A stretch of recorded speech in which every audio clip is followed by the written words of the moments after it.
doubt, that's a sycamore. That's a sycamore thicket right there. Central Midwest, that right there. Oh, there's another one under there. That's what you want to find. Okay, down here in a river bottom, looking out across a cultivated field here. Had corn in it last year. I've had the pleasure of watching this thicket evolve from that, look just like that, to this. This used to be a cultivated field here, about 5 acres. So this is a piece of recreational property. Hasn't been farmed for about 20 years.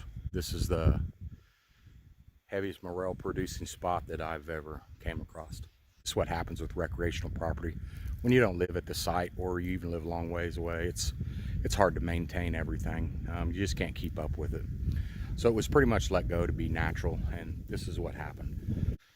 We're gonna step off in there and show you a little bit closer up. Prime time right there. That's sycamore duff. Before we even have gotten into the thicket, look at this. Just sinks. You sink in there. Every bit of it. It's just a cushion. Super rich.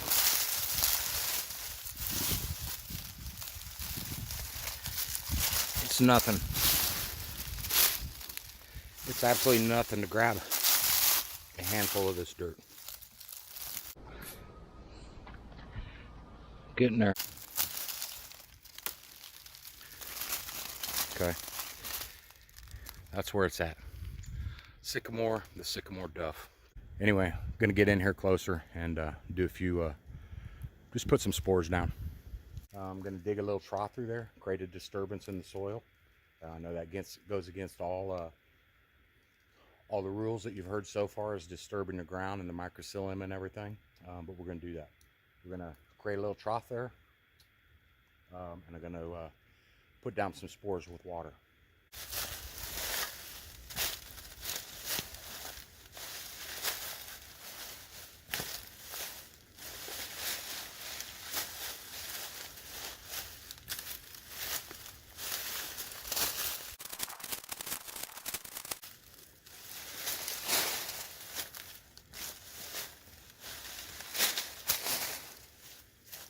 So each one of these cups here is full of spores. I can look down in them, in each one of the individual cups that make up the cap of the Morel.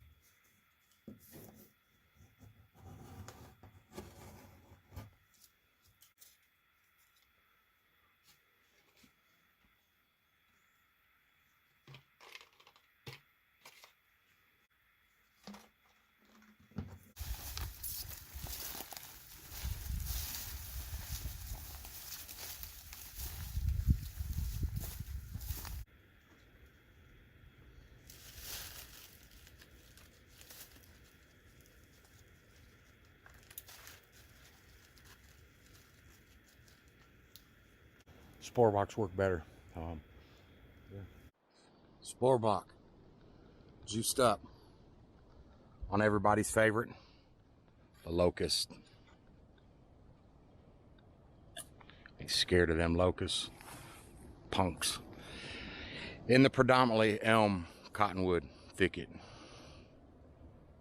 If a guy was wanting to do this in a little corner of their recreational property, or a ranch or a farm, just like you guys have food plots in the corner, especially the inside bend of a river or creek, that might be prone to flooding every few years. This is a good idea. I know that sounds silly. If guys are utilizing land for farming and ranching, you know, they're laughing right now saying no way, but there are a lot of guys that have food plots and stuff too down in the corner of their fields. I see it. You know, erosion control between their fields and rivers. And you can take a few acres and inoculate them with sycamores and mimic this.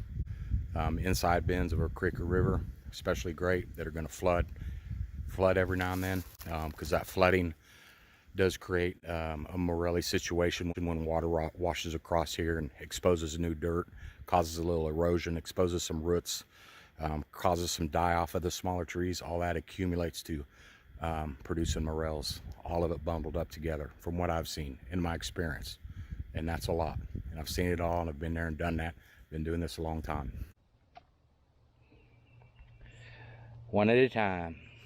You know, a half acre, I would say, is worth doing if you got the space to do it. About 8 years of growth, you'll have a stand like this size around. And